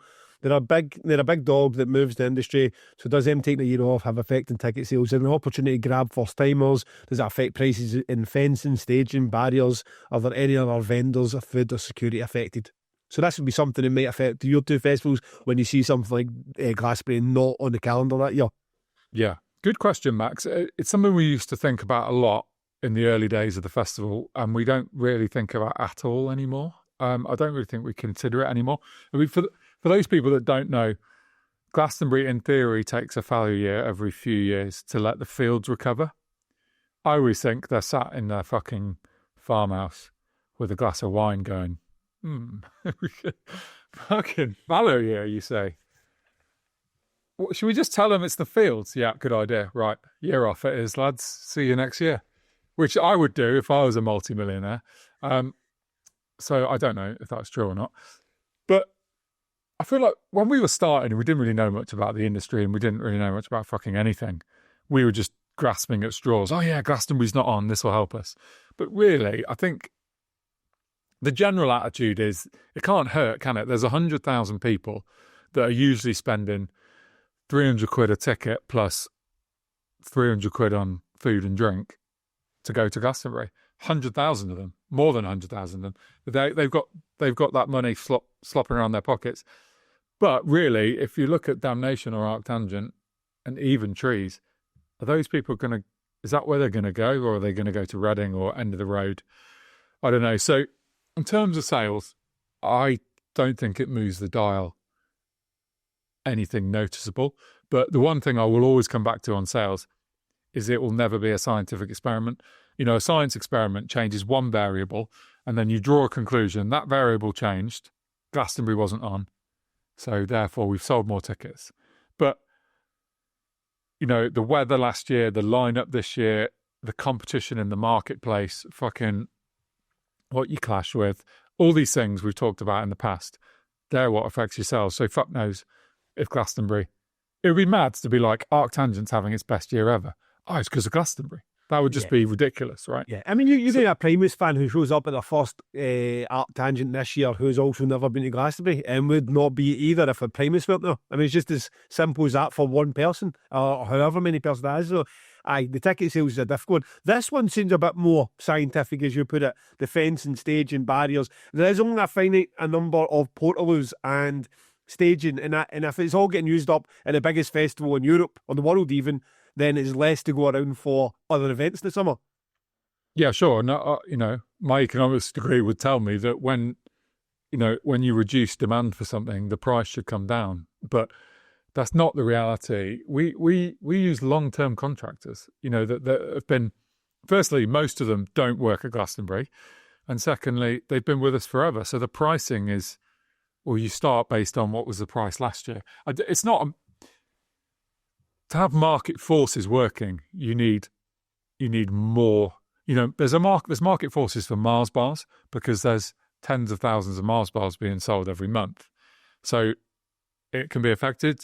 There just isn't that many festivals for one festival to drop out to affect it. So that's my COD economics degree there. So it does help with a couple of things. Caravan availability is always a nightmare for 2,000 Trees because Glastonbury's break is so long to get them out of the field that all the caravans, the guy that we use, he owns about 600 caravans, and they're all at Glastonbury. So the water contractor at Glastonbury, the toilet contractor, they're all living on site, I don't know, for a couple of months in caravans. So it gives me a bit more flexibility on that, which is nice. I suspect that there's probably a small impact on security guards, because I definitely think there are only so many good security guards floating around the market. And I mean, how many security, thousands of security at Glastonbury, those people will all be looking for work. So maybe you see a slightly higher quality of security guard floating around the other festivals, particularly the ones that would clash with Glastonbury. But really, I think it's a good question, and it is something we used to think about, but I don't think there's much of an impact. Okay. And obviously, I mean, you weren't asking for our bid, none at all. I mean, I don't know. I think I got one friend who has ever been to Glastonbury, and there's no impact on what would ever happen with any donation thing. Yeah. Okay. Well, Dave Cohen asks, James often talks about the pressure of trying to confirm band bookings and how some years everything is done early, whilst others it is much closer to the wire. Outside of the band booking, I'm curious to know how this applies to organising the logistics around the rest of the festival. What kind of timelines do you guys work on in terms of getting everything in place, and what absolutely can't slip without causing potential chaos for the rest of your planning? You know what? This is, again, another good question there, Dave. The longer I'm involved in this, the more I'm of the belief there's only so much you can really organise, and try to organise it far in advance. I have found to be problematic. I mean, even in the years when COVID was there and everyone started booking bands 2 years in advance, the biggest problem of lineup cancellations I had was the post-COVID festival, because I had the most bands pull out, and they were bands that had been... So, on paper, you look like you're the most organised festival you've ever been in, sometimes by a year plus, and actually booking the lineup. And it became the most difficult to run because we had the most cancellations. Those bands just weren't set up to be booked that far in advance. So from that down, it kind of applies to a lot of things. So you take, for example, Dave, we want production to be organised yesterday for this year's festival. We want to know what the size of the screen it's going to be there, the backline changes are going to take place, what the bands will be bringing, what bands will be bringing. But there's two big hurdles. The band being confirmed, which is the first one, which you can get through pretty quickly. Then the more difficult one is them being ready for what their production will be for that show. Now, you take a band like Perturbator were always going to have massive production at Damnation last year. It took a while to get to what the final version would be. And then that against other bands on that stage, Orbit Culture also had massive production. Well, you can get right down to like 4 or 5 weeks for the event before they're getting signed off for the tour they're about to go on, and then your production manager gets them. So our production manager's sitting there like, I would have liked this in the bag 12 months ago. And for us to know exactly who we should have on stage for every break, because what's coming off, what's going on, what space we're going to need, what the trusses are going to be able to, weight limits of trusses, how long it's going to take to get stuff done in. But you're getting that information when it really feels like squeaky bum time, and you're playing no part in that delay. You're still just sitting there. We've had times where we're trying to get drawings done from the production, the staging company, of how the stage is going to look, so we can then get the specifics out to the bands, their production managers, their tour managers, and you've got they're going, oh, I've had 3 events in a row, and I think we've been up against it. And you're just like, I don't fucking care. Basically, I'm paying for a service, and I want this service done, but I can't go and do that drawing. I'm not going to put the specs together for a stage. Our production manager knows exactly what's going on with that stage, but he's not the one doing like, this is going to be the width for each stage panel, because he's not the guy that owns the fucking stage panels or the LED screens or puts the truss in the area. He's just a guy who knows how to work with those products. And every time I feel like you do things and try to be a little more organised, or try to be too organised almost, if you put it like that, I just think it throws up extra problems. Not least when you do something 6 months out, dealing in this industry that it can be a wee bit Wild West. By the time you get closer to it, people completely forget or pretend that they never had that conversation with you, and you're away fishing through an email chain to say, this is what was confirmed. You told me your band were going to be arriving at this time, And then we put them on stage at this time, and now you're saying that the flights, ferry, or whatever else in between won't make it happen, and you're acting like we never agreed this. So by all means, I mean, make sure you've got everything down in writing, because an agent or a manager or whatever will just come back and tell you what suits their narrative.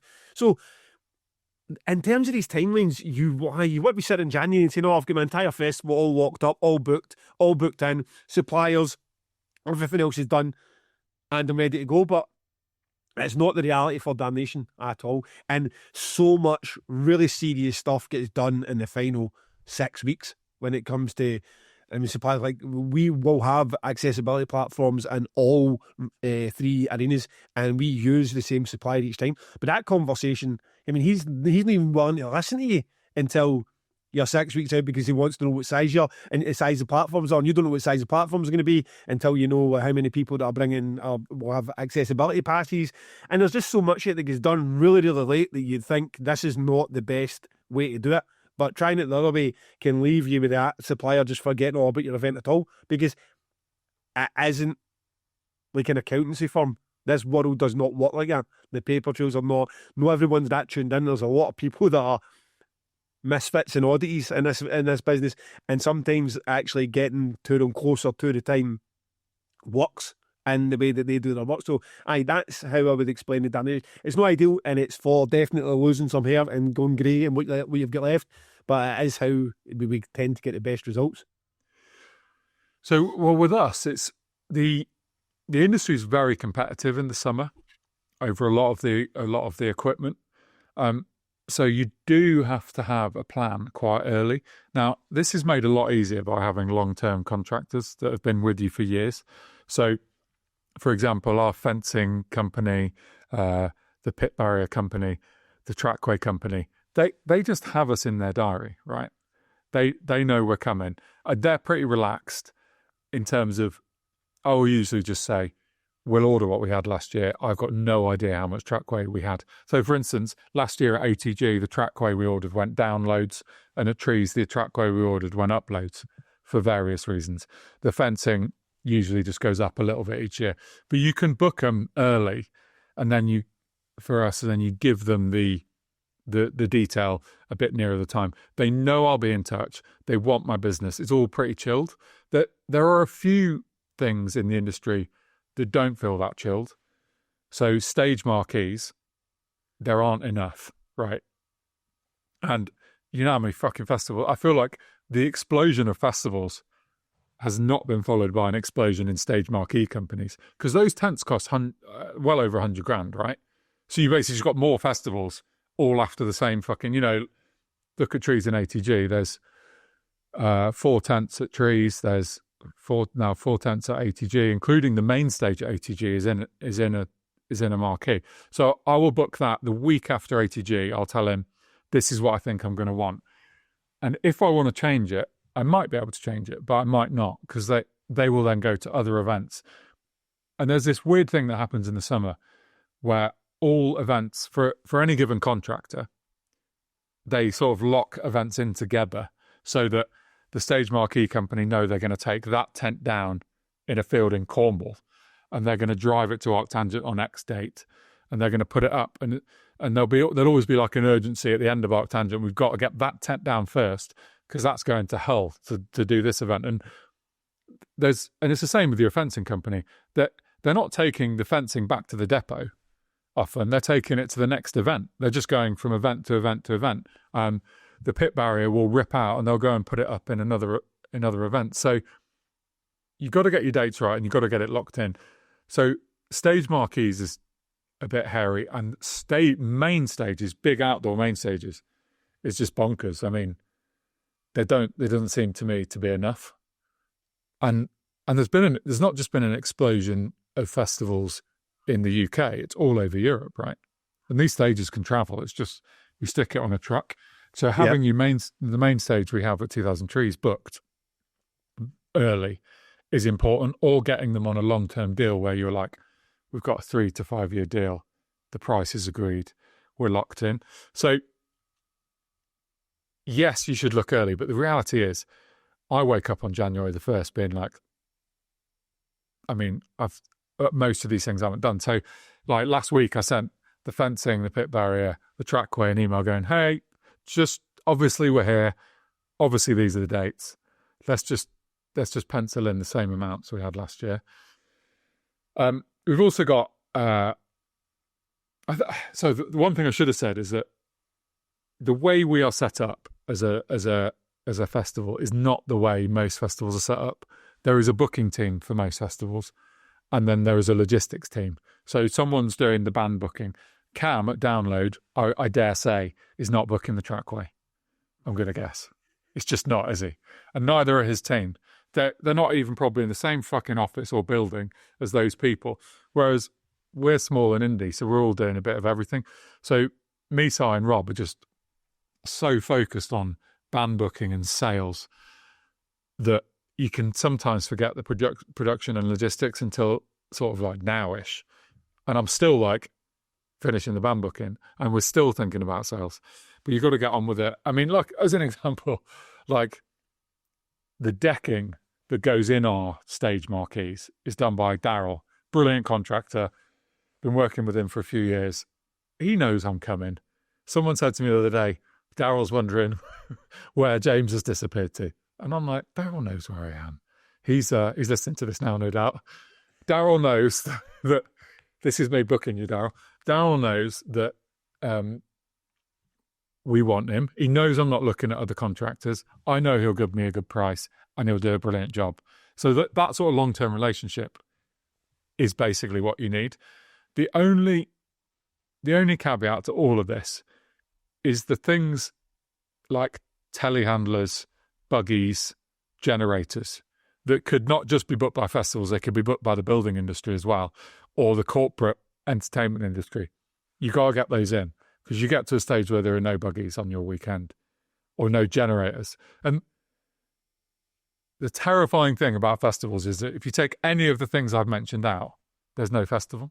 Yeah. Just one of them, no buggies, no stage, no marquee. There's no festival. So it's a bit fucking mental. The last thing I'm going to say before I go on too long is that Dave asked also in his question if we've got any hiccups. And have I told you about the time the stage company just said "fuck you" to me? No. So they so I've just told you that if you've got a long-term contractor, you can just relax and don't worry about it. So we had a long-term contractor. I was relaxed, not worrying about it. He said to me, "Can you pay a deposit?" And I was like, yeah. And then he's like, "You need to really get that deposit paid." And I'm like, yeah. We had money in the bank. I was just being slow. And he sent me a text saying, I'm sure we've had this on the podcast before, but it bears telling again. He sent me a text saying, "I booked a holiday, we're not coming." Fuck. And it was all the staging at Arctangent. "I booked a holiday, we're not coming." And like I was it's as close as I've ever been to just fucking fainting or having a heart attack. It was like so panic inducing because it was just too late to get a replacement. I was straight on the phone to Simon being like, "This is a fucking disaster." I'm ringing the guy, he's not answering. I'm ringing his business partner, he's not answering. And as far as I've known, they've booked a holiday. I was like, I paid your fucking deposit now, you bastard. Anyway, they eventually came and did the job, and I never used them again because he took about 10 years off my fucking lifespan with that fear. Because I was like, okay, all right, I was a bit slow in paying. I hold my hand up. I'm not saying that was brilliant, but what a fucking bellend. Oh, man. And I tell you, some of the reputations, I mean, obviously, we're no naming that company, I don't even know what that'd be, but some of the reputations with some of these industries, some of these guys that are in this industry, is ruthless. And you go into that, the UK sort of touring and whatever, like you've got all the tour managers and sound engineers and roadies and fucking everybody there in Russia. And there's some companies are just absolutely, I mean, they will ditch you for a better offer no matter what the contract or anything you've got in front of you. They'll change their name every couple of fucking years. I mean, we had a marquee company that so obviously it was like $6.5 grand, $7 to get out, and the deposit had been paid and in place. And then his thing was, I want the final payment by the time the last like fucking peg is in the ground and the tarpaulin's up. and I wanted any. But when he's doing that, I'm at Beck. So basically, the two are actually in the same space, but haven't crossed paths. And my head's fucking everywhere because at this point you're dealing with all the festival's going to start tomorrow. And I basically got a message that night. I'm saying if I don't have the money in my account by midnight tonight, my guys will be on there tomorrow tearing down all the work that we just done. And I'm like, mate, and I get back to this, like, I wrote, it was an email, wasn't a text. I get back to this, are you fucking for real? I mean, first off, you've got half the money, and now you've done all the work. Anyway, so you're getting nothing for this other than just making sure that I don't have a merch area or a seat area. And on top of that, I'm at Beck. I'm there. It's just, fuck's sake, I don't know checking my inbox. I'm no cam hack. I mean, I don't have a logistics team and a PR team that I can just be like, oh, is everyone checking, making sure their inbox are clear? I haven't looked in my fucking inbox the whole day because I've been lifting cases of water up flights of stairs for dressing rooms. I mean, I've never not paid you before. And the same as, it was that, right, okay, we're moving that company for this. You can't deal with people that are, and I get it, maybe he's been stung before. I'm not saying that anybody should do stuff and no get deposit or that, but the festival's not even started yet, mate.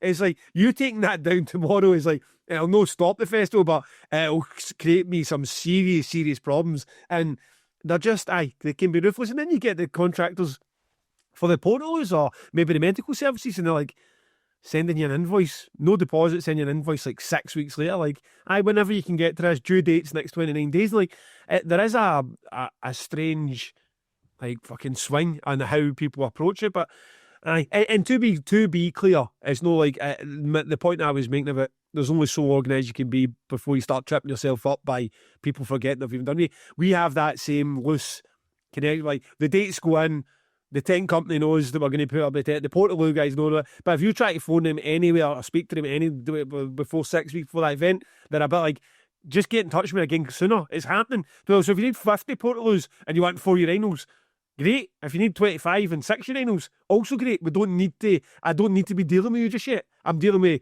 another 50 festivals. So that was the point I'm making as well. Sometimes you can try to do that, but the companies just aren't willing to work with you. Having just a date in their calendar's enough. Yeah, and the thing about deposits is, I think it's weird because so many festivals over the years have gone bust. And any company going bust never tells you until it's fucking too late and it's gone. Like we had one of our glamping suppliers went, and we got stung last year for quite a bit of money. And but across the two festivals, it's 30 odd grand, I think. You don't find out until it's too late. And I think that's just, in the defence of contractors, all of my people, fencing, trackway, all those pit barrier, main stage, they will be like, the stage is up, give us our money. They don't want you to run the event. And that's why I end up having Mitch sits on my emails for exactly that reason, because I would miss it. And then they're coming and taking it down because you haven't paid them.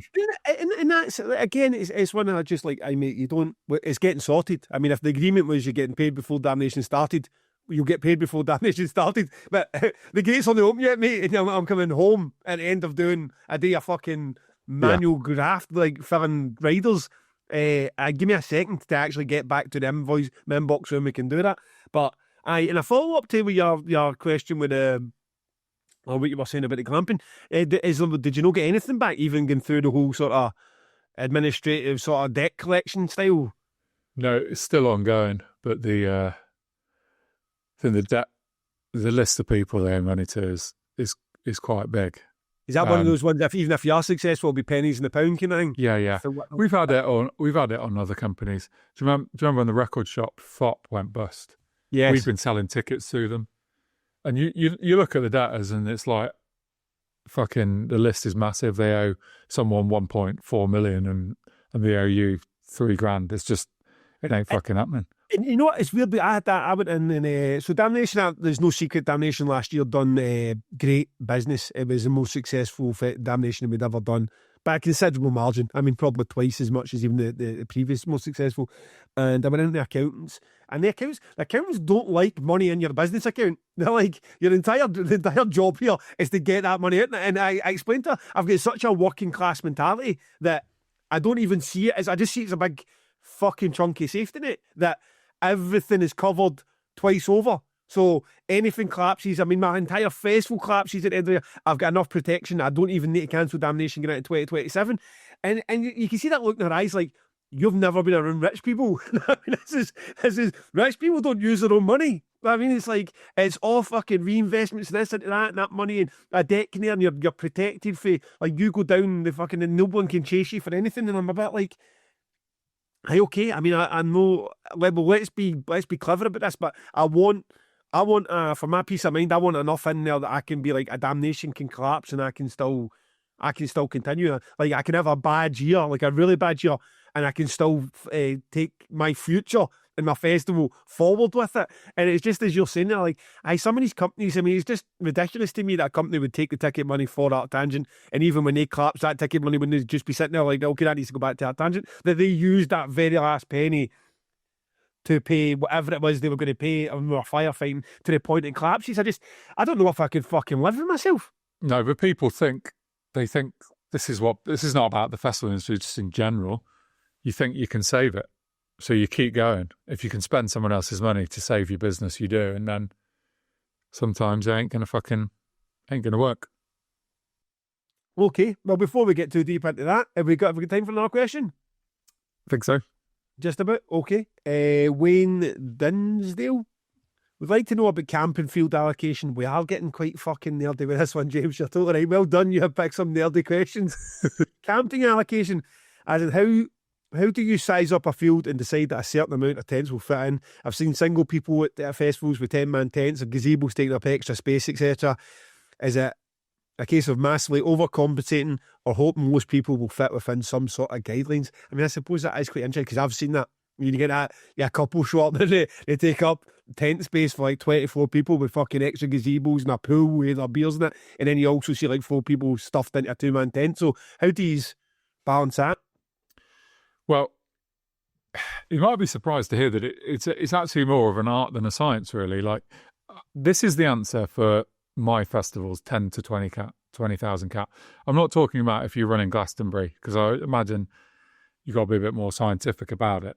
But over the time, your experience gets it right. So I think for me, although there is loads of guidance, there's a thing called the Purple Guide, which is like the outdoor events Bible.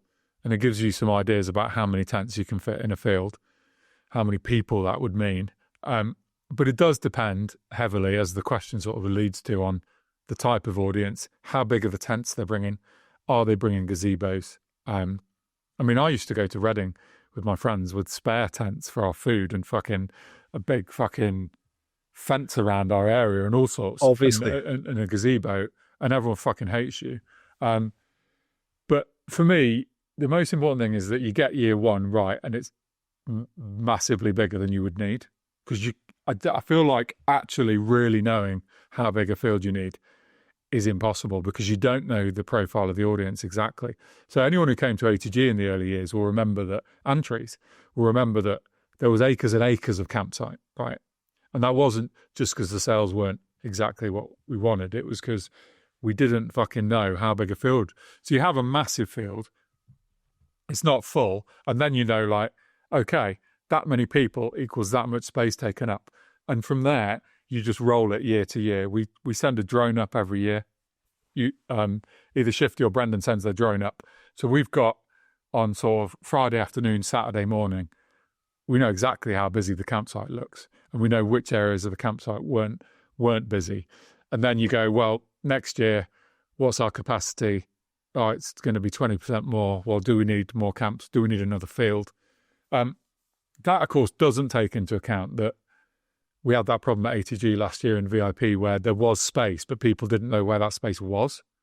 Because it's not obvious, is it? You can walk into any festival and you only see the field you're standing in. The back corner with 2 fences meet and all you can see is a wall of tents at the front. It's a bit like walking in, you get the pinch points at venues. You never know that by the way, stage left and stage right, you can actually swing a camp. Exactly. And you never know how people will behave and exactly where they'll want to camp and how much of a slope people are prepared to camp on. Some of the slopes people camp on at Glastonbury is fucking hilarious. Like, there's literally like 45-degree angle and they're like, yeah, this is a good spot. We'll go here.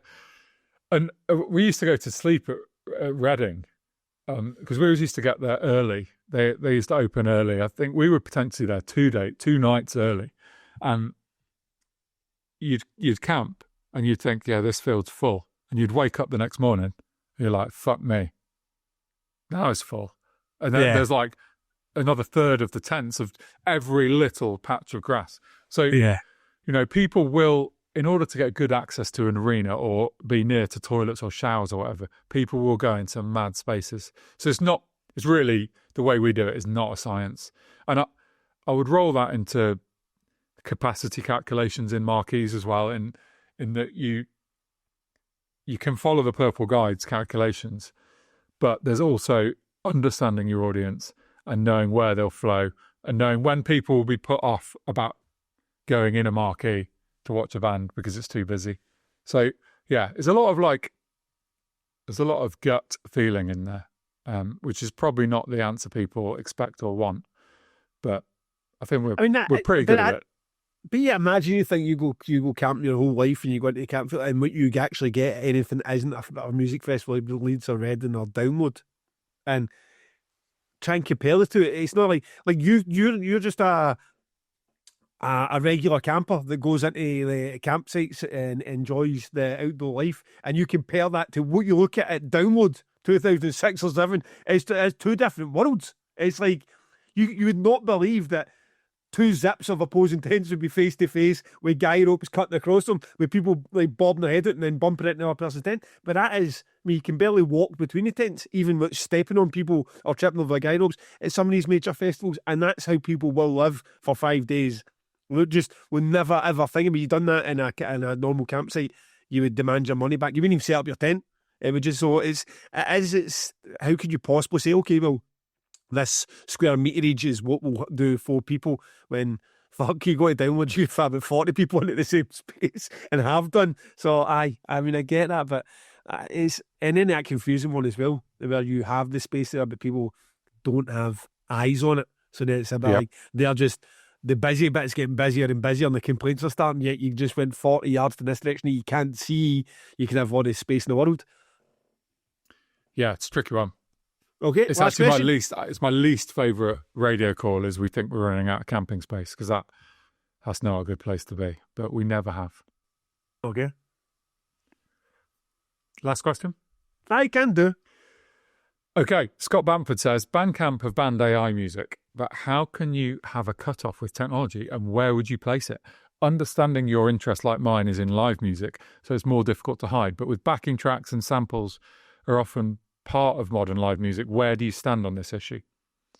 It's kind of two questions. I'm not sure how related AI music and backing tracks are, but yeah. I two completely different things, because AI music's right, so I just go into whatever the equivalent of Chat GPT would be for someone who knew what we were doing and said, make me a record that sounds somewhere between Radiohead and Leonardo, and it gets popped out and you're a bit like, well, no, I'm not interested in that at all, even if it sounds great, because someone never went down and created that. Somebody never actually, that's just taking two bands, moulding them together, and then you get some spark. It doesn't excite me at all. I mean, if I know I could go and do that now, I'm not going to go and do it. So I think proof's in the pudding. I'm not interested, and I'm not going to try and investigate that to even try and get music that I think would be great to my taste. The backing tracks and that in live settings. I know, I went to see Calvin Harris press play at Headline in Tina Park and had the best time of my life. Now, Calvin Harris done all the hard work before he pressed the play button. He sat and created that music. It was from his brain, and he produces other people. He knows how to take somebody else's music, whether it's Ellie Goulding or fucking Fatboy Slim, and make it an absolute banger. And the guy is clearly a genius in that genre of EDM. But when he's up there, he's pressing play. So it really doesn't matter if Calvin Harris is on the stage or not. You're going to get that same set no matter who was there. And I enjoyed it. So it's like, when bands go out to do that, I don't think about it too much. I would hate to know that somebody was up there miming, because I don't think Calvin Harris is pretending to you otherwise. I feel like somebody up there miming is pretending I'm giving you a show that you're not actually getting. I wouldn't enjoy that. Same as if it was like the guitars were just getting played and the guy's guitar wasn't playing. I wouldn't enjoy that. I would rather you just went up there and done the Dizzy Rascal style, like there is guitars and drums in this, but I'm not going to pretend to it's live. So you're going to get Dizzy Rascal up there with his microphone, and you're going to get the backing track of the the guitar, the drums. I am not great. I'm not a musician. I've never been on stage with a band. I'm never great at differentiating where the backing tracks start and where we stop and what back I'm getting. Sometimes I'm looking at the stage going, there doesn't seem to be anybody up there that we can make that noise. Yeah, I'm still getting it in my ears. And even if you got a band like LLNN, is that how much of that is just the guy when he pressed the keyboard that's getting that sound? How much is it coming through the guitar pedals? I'm not sure. And it doesn't worry me a great deal. I think it's completely different for AI. I think when you're getting the most extreme version of Calvin Harris or David Guetta pressing play, it's that the hard work's been done. They've done that in the studio. They've put that together, probably went through endless hours of samples and beats and using the technology to create that kind of music. And I have no qualms. I know what I'm going to see and I enjoy it when I see it. Okay.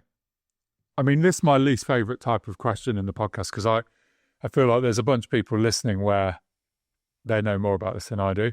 I'm not well researched. Maybe we'll revisit AI again at a later date. I mean, I'm also the last person you come to on new technology.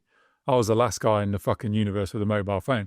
It's like, I am not an early adopter of these things. I know fucking nothing about it.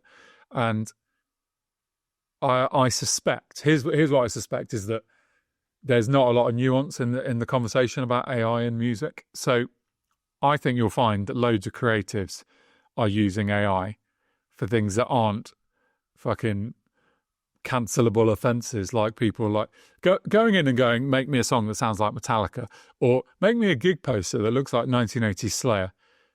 I think what we're saying is we don't want people to use AI like that, and I agree. But if I said to you that I just recorded a guitar solo and I'd asked AI to correct one error in it, is that okay? I mean, I'm probably using a really bad example there. I've just made that up. But like, I think you can use AI as a creative tool, probably, and I know that's not a very. Or if you write something and it's AI's like your next generation spell check. So you write something and you go, is this, I don't know, historically accurate or whatever it was, and then it throws up some edits that you should make your time.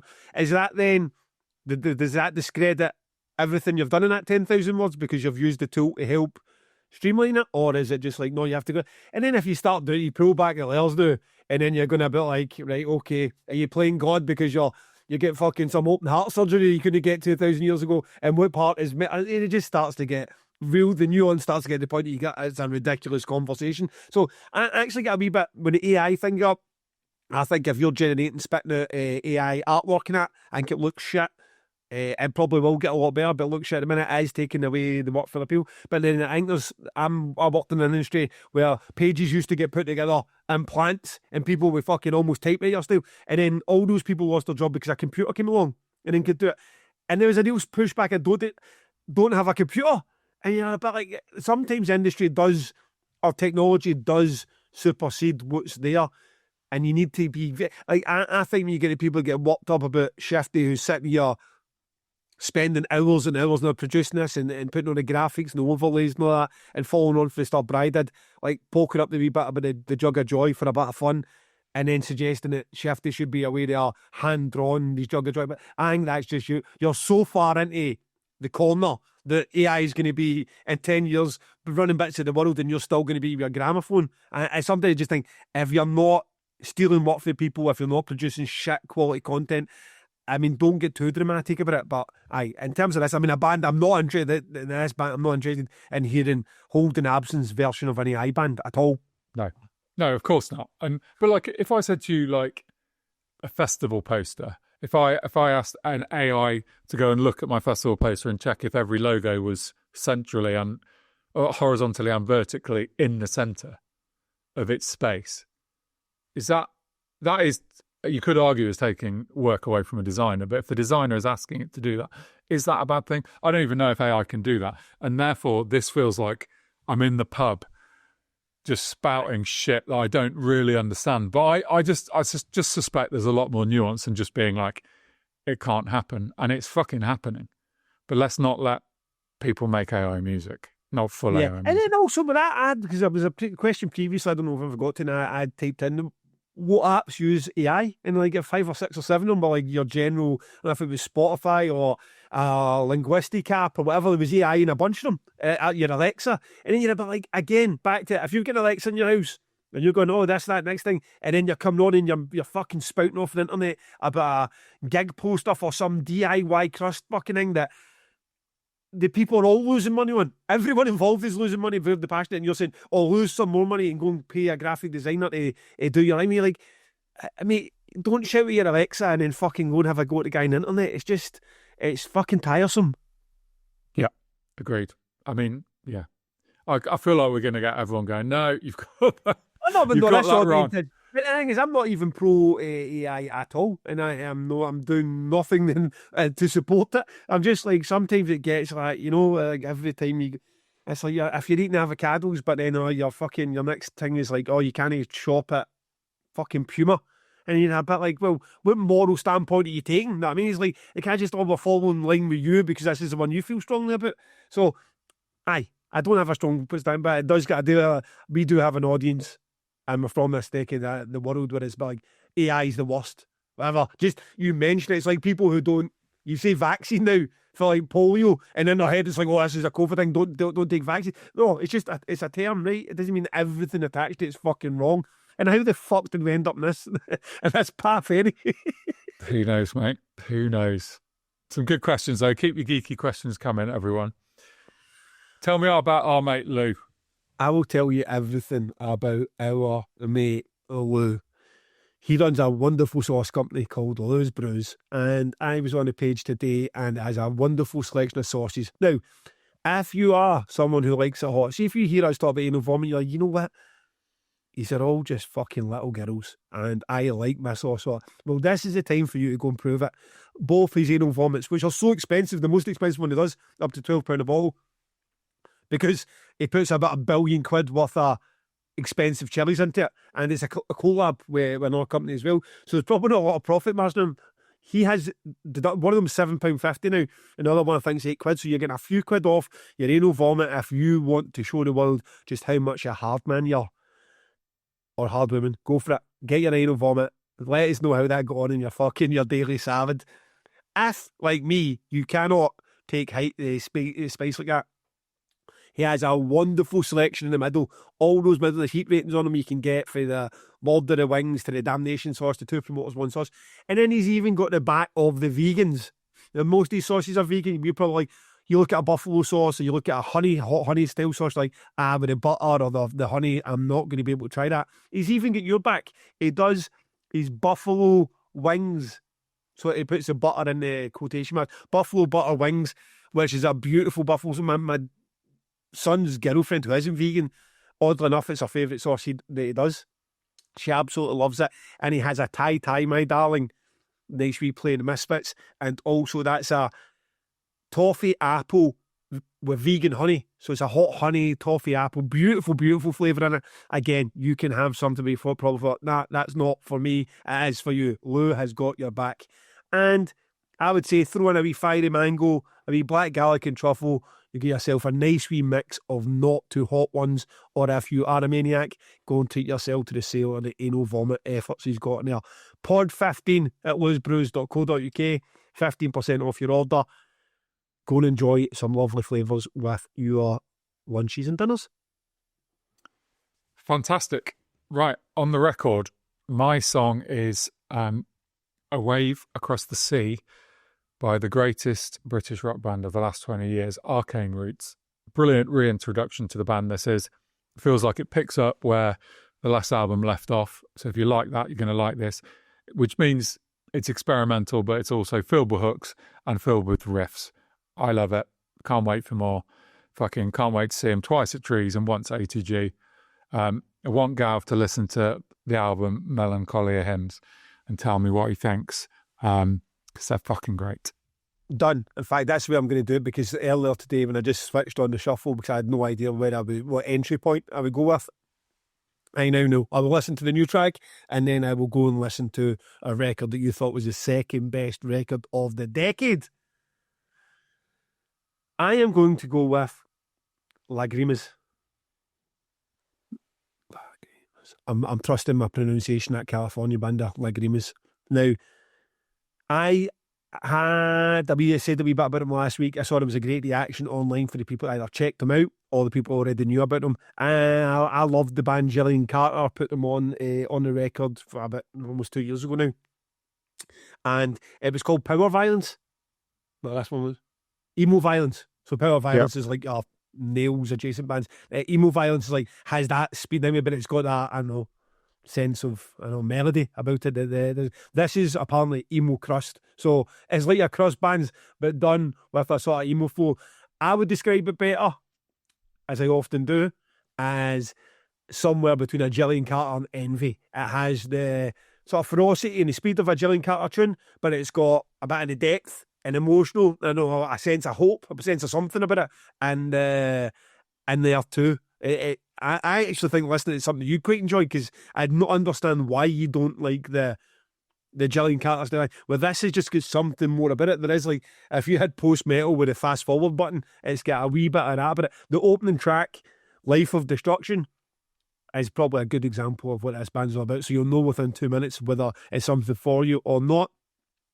And who knows, you could probably see this band end up with that. I am at that tipping point of, like, I just want to book this band for damnation now. It's like, I need to be careful that we don't do too many of those bands, because it's not what you're selling a £160 ticket for. Or it is to some people, but just not enough of those people out there. They'll be like, oh yes, I want my Damnation to be a voyage of discovery. They also want the fucking Testaments and Behemoths on there.